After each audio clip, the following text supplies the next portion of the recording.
اللهم اجعل علمنا حجة علينا رب اشرح لي صدري ويسر لي امري واحلل عقدة من لساني يفقه قولي. قال المؤلف رحمه الله: باب اكرام الضيف. قال الله تعالى: هل اتاك حديث ضيف ابراهيم المكرمين اذ دخلوا عليه فقالوا سلاما قال سلام قوم منكرون فراغ إلى أهله فجاء بعجل سمين فقربه إليهم قال ألا تأكلون. الذاريات. وقال تعالى: وجاءه قومه يهرعون إليه ومن قبل كانوا يعملون السيئات قال يا قوم هؤلاء بناتي هن أطهر لكم فاتقوا الله ولا تخزون في ضيفي أليس منكم رجل رشيد. يتي الله سبحانه وتعالى تبدو موndo to do soni alhamdu yettede yentori yo juule enalaado men Muhammad sallallahu alayhi wa sallam o mo nuli e meden sabu yurmende yo juule sahaba ben fo o juula e hoore kala jokkudo diina ka be jokkuno kan yo Allah jokki en kan diina allahumma amin. walli fi do yo Allah yurminge yurminamo addigal dambugal do ko gal do watti cappanɗe jeenayi e nayaɓal mbi deftane fuɗɗa jangede ka dambude wi babu ikrami dayfi dambugal fi teddingol koɗo ngal ɗo ko ngal yewtata en ko teddingol koɗo on. koɗo ko arɗo e nokkure o tawata na e nokkure makko woni ko ka woɗɗi o iwi woni ko ka ɓatti o iwi ɗum ɗo woni koɗu o ɗo ko hanaɗo teddinede ko waɗi ɗo o iwi ka makko o iwi ka ɓeygure makko o iwi ka maral makko o ari so o weeri kama teddinmo ɓeru ko marɗa feere kam. ɗum ɗo ko e jikkuji l'islam ko diina teddungal ko diina jogodiral ko diina wallidiral ko diina yurmodiral. o addi ɗo no wowir noon dalilji ɗin ko fuɗɗori alqur'ana on fuɗɗorani en ɗo e annabaɓe nulaɓe ɓooyuɓe. ɗum ɗo ko holli wonde ko jikkuji l'islamu gila l'islamu ari. l'islam ko diina annabaɓe fof ko l'islam. o addi o aya arano ɗo ko sifani en fi annabi ibrahima e hoɓɓe mum ɓe malaikaɓe ari ka annabi ibrahima e mbaadi yimɓe mbaadi ɓiɓɓe adama sagataɓe o werni ɓe o waɗi ko woowi kon ko o andi kon teddingol koɗo addangol mo ko ñaamete wernugol adda ko weerinte kon kono tawi kamɓe ɗum ɗo na haaju maɓɓe. qala allahu taala allah towɗon o wii hal ataka ene ari e maɗa hadisu yewtere dayfi ibrahima hoɓɓe annabi ibrahima almukramina teddinaɓe ɓen teddinaɓe waɗi ka allah hiɓe teddi dow ton kadi ka malaikaɓe hiɓe teddina malaikaɓe kadi no teddodiri hiɓe ɓurdi grade ene en muhammad ari e ma yewtere fii ko feƴƴino kon hakkunde annabi ibrahima e ɓe hoɓɓe muɗum tedduɓe awa si tawi hewtalima heno ni ko ɗum ɗo feƴƴi hakkunde maɓɓe id dahalu alayhi saga ɓe natuno ka makko kanko annabi ibrahima cuppet o hewti o tawi lappol e hoɓɓe o andaɓe fes fa galu salaman ɓe inni kisiye ɓe inni assalamu aleykum ma ɓe wowli konngol hollaygol wonde ɓe wona bandi na atakugol ɓe ari ko konngol hollangol wonde ko jang ko ɓuttu minen ɗo min alda e probléme na probléme addi men ɗo few qala kan kadi o wi salamu awa ko kisiye ɗo kadi mene kadi on tawrali men ɗo tana ko jang tawɗum ga sa yi goɗɗo mo anda heewi kon hara yiɗa ɗeñƴimo taw hara yiɗa miijo he ko honum addi ɓe ko gardini ko honum addi gardi ɗo ka an ɗo si ɓe wooli noon ka konngol ko ɗon andoto ko honum addi ɓe sonki ɓe ñaadi ha min ari allah honno mi sertita ɓe kono si ɓe ari ɓe moosi ɓe jali non non wota mularay ko excellence en immini men haka mon ɗo min ar min félicita on ma min ar min waɗa ɗum ɗo e ɗum ɗo no ara no gasa ko wigol assalamu aleykum andi assalamu aleykum yo kisiye wonu e mum yo ɓuttu wonu e mon si goɗɗo do'anike ma yo allah waɗane ɓuttu waɗane kisiye waɗane jang haɗa yiɗa tañƴini oɗo tana iwrata tele makko an kadi ɗa hani ruttugol ɗum si an kadi na tana somodanɗamo dan ɓe hiwrodiri ha ɓe gayni kono o wi kanko annabi ibrahima qawmum ko yimɓe munkaruna faytiniɓe de min anditali on onon ko yimɓe faytiniɓe yimɓe ɓe min wowa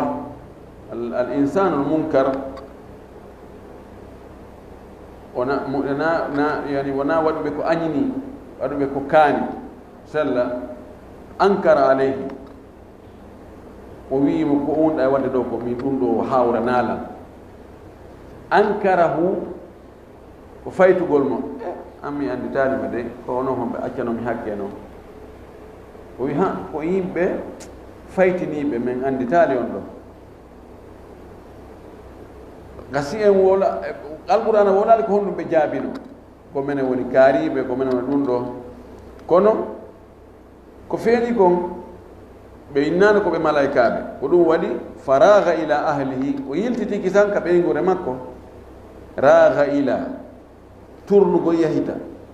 o turniki tan o yiltitori ka ɓeygure makko ani so tawi on ti sayi ko heewi ko gorko o teddinta koɗo wo wara ko sonnajo kelɗo ɗo o mari o yiltiwta ha awa en heeɓi hoɓɓe ɗo ɗo en maɓama en heeɓi ɗo hoɓɓe ƴe on no watte tawi ko ɓeygure kelɗude o mari ɓe prépari fa jaa o addoyi noon ka hoɓɓe noon mbi o ardi ka hoɓɓe ɓen ɗon mbi ijilin e ga'um saminin fayku juɗako o yahi o nangoyi o hirsani ɓe ijil ko ɓuri lollude ko wowlete ijil kon ko ɓiɗɗo nagge jam ko ajajil no woodi wiɓe hay dammi ɗin no wiye noon kono ko ɓuri lollude kon ko ga'um nagge o addoyi ga'um nagge no jeeya e ko ɓuri welde tewu ka daabeji hara townaɗi duuɓi ha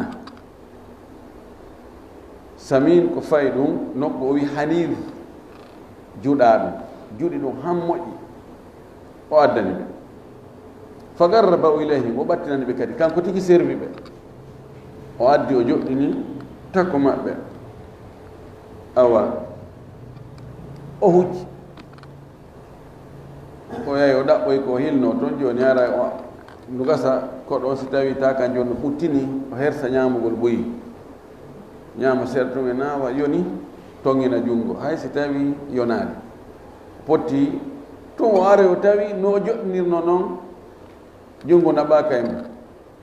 no ko falamma ra'a aydihum la tasilu ilayhi nakirahum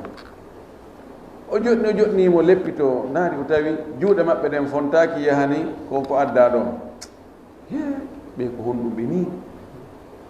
e ɗo mi andali ko honɗum ɗo o wi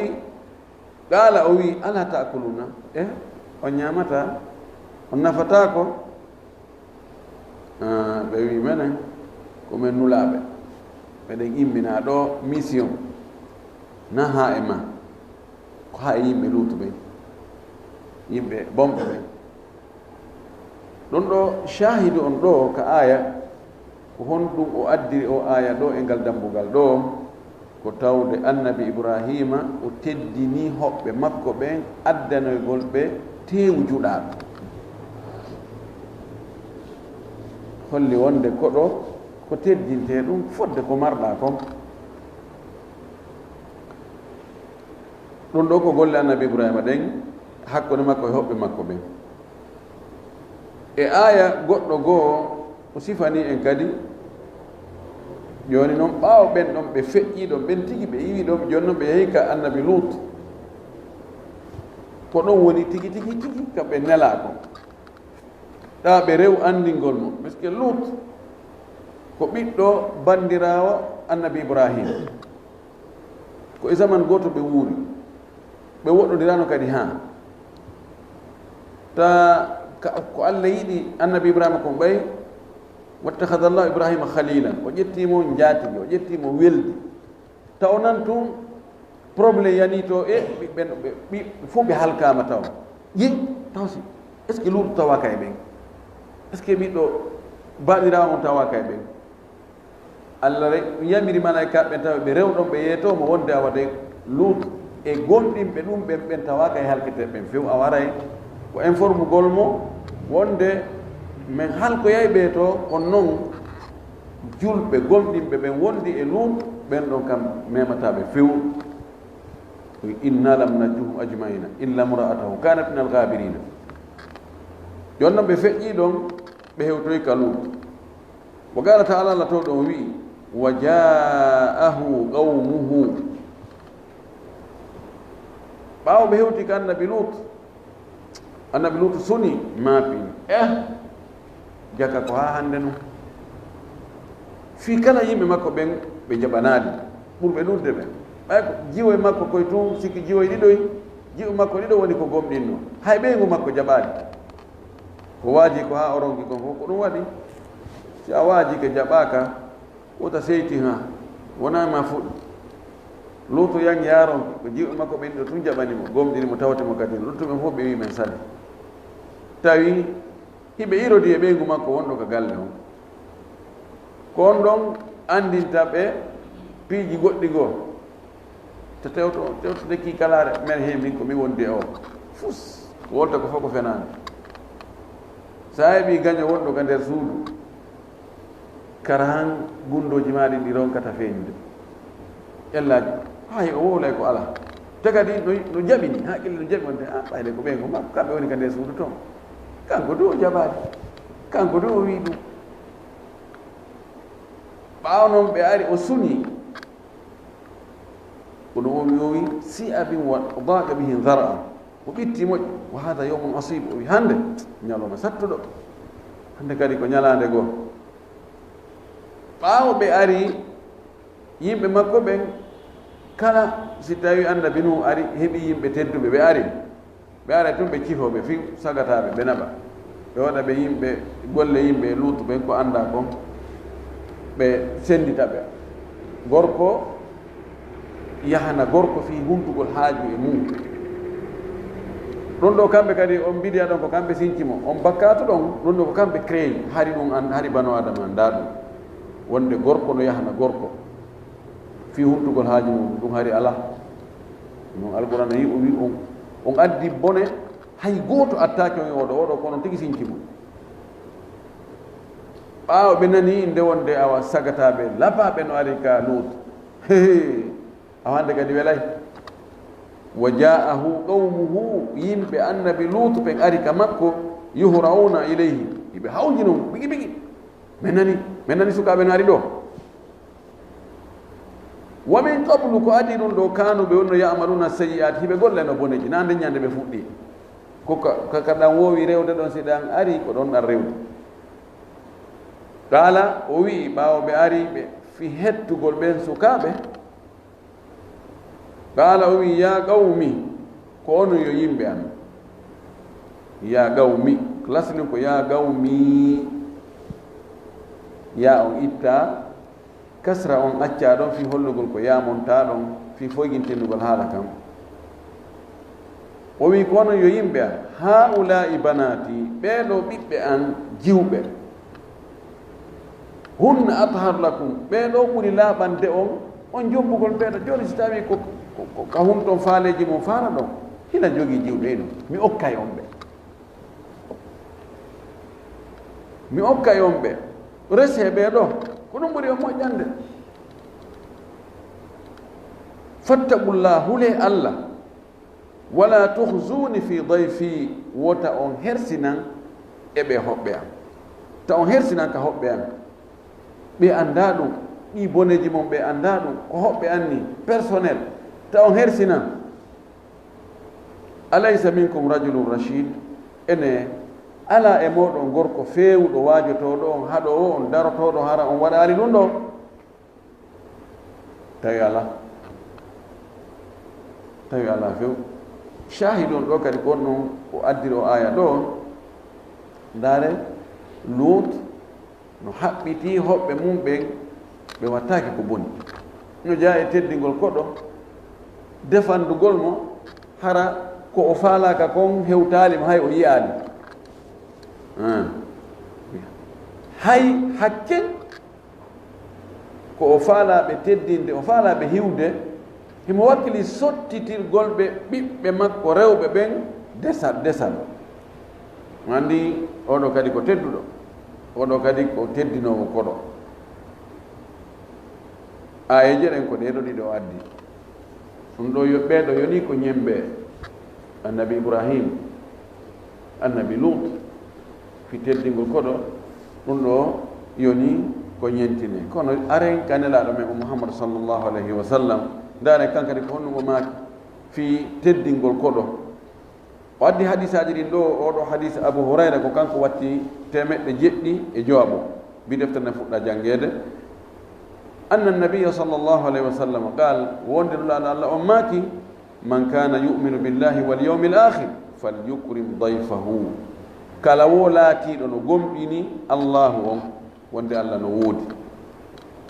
wal yawmi l akhir himo gomɗini kadi ñalawma sakkitiɗo on aray ɗum ko dargal siforɗo ni falyukrim dayfahu awa yo teddin koɗo makko on dey no faamo ɗo wonde mo teddinali koɗo mum haray no wawi wasi o gomɗina Allah o gomɗina kadi ñalawma sakkitiɗo on sikkay ko noon wayi ɗum mafhumu mukhalafa mo wa man kana yuminu billahi wal yawmi l akhir falyasir rahimahu mo laatike kadi no gomɗini allahu on no gomɗini ñalawma sakkitiɗo on hara yo jokku enɗam makko ɗan yo tokku enɗam makko ɗan yo moƴƴo e enɗam makko wa man kana yuminu billahi wal yawmi l akhir falyaqul khayran aw liyasmut mo laatike mo woni himo gomɗini Allah himo gomɗini ñalawma sakkitiɗo o immitoy to ñande dargal o daro yeeso Allah allahu landitomo ko o wanno kon fof e ko o wowluno kon fof o yoɓamo kadi ɗo ko muradu ma pindu anin ndu mo tawi ko noon sifori yo wowlu ko moƴƴi sinaɗo yo deƴƴu falyaqul hayran yo wowlu moƴƴere yo wowlu konnguɗi moƴƴuɗi konnguɗi nafayɗimo konnguɗi addayɗi addanaɗimo baraji poɗnaɗimo giggol hakkude makko yimɓe ɓen ka konnguɗi fayda tanaji ɗin fof ko ɗon fuɗɗoto ko heewi kon ko konngol daɗɗata kuugal a fotta goɗɗo tun o bantoma ma o ɓanndu ma ɗum ɓanndu e ɓanndu ko fuɗɗo toon taw ko haala minani a wiiɗa hunde kaari ka ɓitim waɗa kuccu kacca minani a wowla hunde kaari ka o woy min ga anndi min mi wowlata ɗum fes aray vérifie moƴƴu yo tori yaafuyen haala kam ɓurti wimono gomɗini allahu subahana wa taala wonde Allah no woodi Allah ñaawuyay en ñande dargal yo wowli ko moƴƴi sinaano yo fanko sa tawi sa wowli ko gere fankiba muttafaqun alayhi hadis o no fotta sellugol mum hadis sakkitiɗon ɗo kanko watti 706 wa an abi shurayhin Khuwaylid ibn amrin al-khuzai ittama e oɗon radiyallahu anhu qala o wi kanko Khuwaylid sami'tu rasulallahi sallallahu alayhi wa sallam yaqul o wi mi nanina laaɗo no maaka man kana yuminu billahi wal yawmi l akhir falyukrim dayfahu jaizatahu mo laatike no gomɗini Allah gomɗini ñalorma sakkitiiɗo on yo teddin koɗo makko ko koɗo on haana teddinireede kon balɗe koɗu makko ngun jaisatahu ani ko balɗe koɗu makko ngun qaalu ɓe inni wama jaisatuhu jaisa jaisatun jaisatun firta kado o tiya jaisatan jonnama kado waɗanama ko weltinta firta jaisatun firta rewowo feƴƴa hasa jaisum jasa yawti feƴƴi ko ɗo daga gongol tawani awa yo ɓe wi ko honɗum wiyete jaisatahu ya rasulallah qala o maaki yawmuhu wa laylatuhu ko jemma makko on ñalol makko on e jemma makko on wa diyafatu 3 ayamin koɗu ko balɗe tati fama kana wara dhalika ko wonto e ɓaawo ɗum kon ko feƴƴoytonin ton kon fa huwa sadaqatun alayhi ɗum ɗon aray ko sadaka on tigi waɗani koɗo on goɗɗo ari kama hewrike mala o a meɗen rewi ɗo meɗen ari ɗo meɗen faala feƴƴude yaha nokku ari kono jemma on nangi men ɗo ma hunde kaari nangi ma miɗo habbi ɗo miɗo habbade ɗo ɗimmoɓe am ɓen a wernugo moɗum balɗe tati ɗum ɗum ko farilla ko haqqe makko si balɗe tati ɗen timmi o waynaki hande kadi yeeso ɗon ko sadaka wonɗa e wadde muttafaqun alayhi o hadis no fotta sellugol muɗum wa fi riwayatin li muslimin no e filla e mo imam muslim filli kañum e o hadis ɗo tigi hadis e Khuwaylid ibn Amr al-Khuzai ɗon ko honno lan maaki o maaki la yahillu li muslimin an yuqima inda akhihi hatta yu'athimahu joni ɗo ari nane ko koɗa ɗon wona yewtede yo teddin koɗo makko on joni ɗo yewtere nden ko yilti koye koɗo on kadi taw wonu koɗo mo waynatako koɗo mo waynatako wosinda mayde nene edi koɗo mo waynatako koɗo ani daɗa wallahi ɓe mi anda ko mi anda min anda ko ha wonde ɓe ɗumandi ɗo ɓe wiyetaki men ko honto ɓe fokkiti ko ha wonde ɓe wonata ɗo minen ɗo ani tigi on joni ade ma pike ɗo lalmaki la yahillu li muslimin daganaki julɗo an yuqima nde o ñiiɓata inda akhihi ka musidɗo makko o ñiiɓa ɗon o wona ɗon koɗum hatta yu'athimahu aw hatta yu'thimahu ha o bakkondinna mo yani o defa mo heɓugol bakkatu mana o defa mo felegol o defa mo o wologol piiji yimɓe ɓe sinayne awa minani de kaari ɗo wola koɗo mum hunde kaari ɗo ko mapoɗaɗo ni mi sikko kono ko goon kono ko fotano wolgol kono non ay taw waɗ ɗum on to maati ɓaawo wi ɗum qaalu ya rasulallah wa kayfa yu'thimuhu ko honno o bakke o waɗata o fele o heɓa bakkatu qala yuqim indahu wala shay'a lahu yuqrihi bihi o wona ka makko ɗon hata o yamara e on hande kadi hunde ko ɓannanamo aqrahu yuqrihi alqira wa qira muajjal eyni o koɗo ɓannante aqrahu yuqrihi wa tuqri addayfa ɗum aicha on khadija wino nelaɗo wino allah hersintama ɗa jogui jikkuji moƴƴi sabuna a ñammina e koɗo aqra dayfahu aw qaddama lahu qiran ko qiran wiyete ani ko koɗo si hewti tun ko o ɓannante ɗon ko ɗum ko qiran wiyete aqrahu o addanimo ñamete yani o wona ka makko ɗon ha oya tawa hande kadi ala ko dépense ma imma on tigi tigi yi'a wonde mi waɗi ko kaani o feɗito o inna mi waɗi bakka to ndaari hay hunde mi heɓali komi ɓannana o ɗon assama o yani ta assama kanko tigi o felitike no waawi taw ko o wowloya piiji yimɓe ɓen tigi fela mo inna ndaari ko wowlata o abon ni ko moƴƴinoɗa kon fof o tawon tigi neeɓ ɗum ɗo ko holli ko wonde ko si tawi koɗaɗo on faalaka yo haaɓi koɗiɗo amma si tawi koɗa ɗon ha ɓaali no sella kawnti wona ha fannin ka oya faala o fannin oya no wi mi awa ɗo haray wone min ɗo min newnanaali on tawa haray menen ko wonɗon ɗo ko no wonani min teddungal meɗen weltori haray koye gooto bisimilla ko ka mawɗon woni haka faala ɗon o ɗon haray ella ala kono so tawi ɓe watti o kuulade on tigi haray kono ɓe yo hari ko domin anndu tun so tawi on neeɓay ɗo so tawi ko honno woni haɗa ko on tigi watta hiila teddingol ko ɗon no woodi goɗɗum go ɗo ko farilla fayda konti ko farilla balɗe tati ɗen ɓennon ko farilla ko ɓeydoy toon ko joni ko ça dépend no yowodiri e koɗa ɗon e alhaali koɗa ɗon ma e alhaali koɗi ɗon si tawi a anndi o ɗo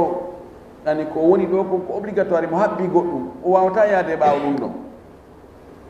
mo ari ko fi kaydiji ko ɓeyɗi no kaydiji hetto ma mo kala to kaw fokkiti toon ko vidéo on iwaali toon taw ɓe inni ɓe on tigi wona ɗon taw quarantine ɗon o ɓe wona ɗon balɗe ha sabakari wona ko obligé kono so tawi na o obligé kanko ko ɗo wona yo wonu ha o ɓittina koɗa ɗon ɗum ɗo l'islam daariray ceɗɗen ɗiɗi noon daariray ceɗɗen ɗiɗi noon wona la darra wala dirara wota lorru wota jaɓu lorrede wota lorri to wota jaɓu lorrede kono ankata lorru goɗɗo on tigi daaro alhaali ko ɗum woni pinal l'islam ko diina pinal diina daaranayi ka maslahaji ɗin ceɗɗe ɗen fof tawi harna sengo wortum en torki allah subahana taala allah waɗa en moƴƴuɓe waɗa en tedduɓe teddinayi ɓe hoɓɓe ɓen waɗa eɓe moƴƴireji ɗin fof saabiji sottirɗe moƴƴireji sokkirɗe boneji ɗin tawande ɗen tawoya allah hara allah no weltani en wa akhiru dawana alhamdulillah rabbil alamin wa sallllahu wa sallam wa baraka ala nabiyihi l amin